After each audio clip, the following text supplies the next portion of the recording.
জবি ক্যাম্পাসে ৫ই আগস্টের পূর্বের আপনার কিরকম অভিজ্ঞতা ছিল এবং ৫ই আগস্টের পরবর্তী সময়ে আপনার কি পরিবর্তন আপনার ক্যাম্পাসে এসেছে?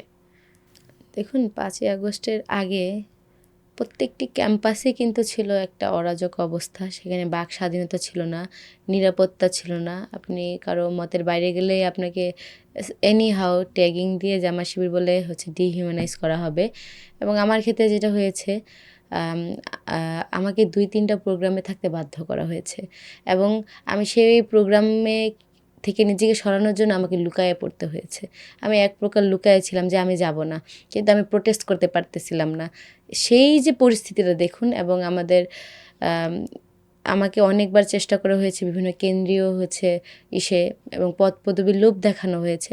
কিন্তু আমার তো এগুলো চাই না। আমার চাই বাক স্বাধীনতা, নিরাপত্তা এবং আমি সেই সময় একটা জুলুমের শিকার আসলে। যে আমি যে জিনিস চাই না, সেই জিনিস আমাকে জোর করে বাধ্য করা হয়েছে। আমরা কিন্তু সেই সময় রাজনৈতিক অবস্থা সম্পর্কে সবাই জানি। তো আমিও সেই সময় আসলে একজন জুলুমের শিকার একজন মানুষ এবং সেই সময় আরেকটি ঘটনা ঘটেছে আমাদের খাদিজাতুল কুবরা আপু। উনি কিন্তু প্রায় ১৪ মাস আইসিটি মামলায় জেল খেটেছেন। শুধু যে মানে আমাদের ক্যাম্পাস নারী পুরুষ উভয় শিক্ষার্থীদের জন্য অনিরাপদ হয়ে গিয়েছিল এবং এখানে কারো বাক স্বাধীনতা ছিল না, নিরাপত্তা ছিল না এবং শিক্ষার্থীর স্বার্থ বলে কিছু ছিল না।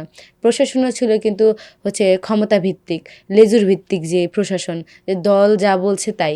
শিক্ষার্থীদের স্বার্থে আসলে কেউই তখন আগায় আসেনি। সময়টা খুব কঠিন ছিল।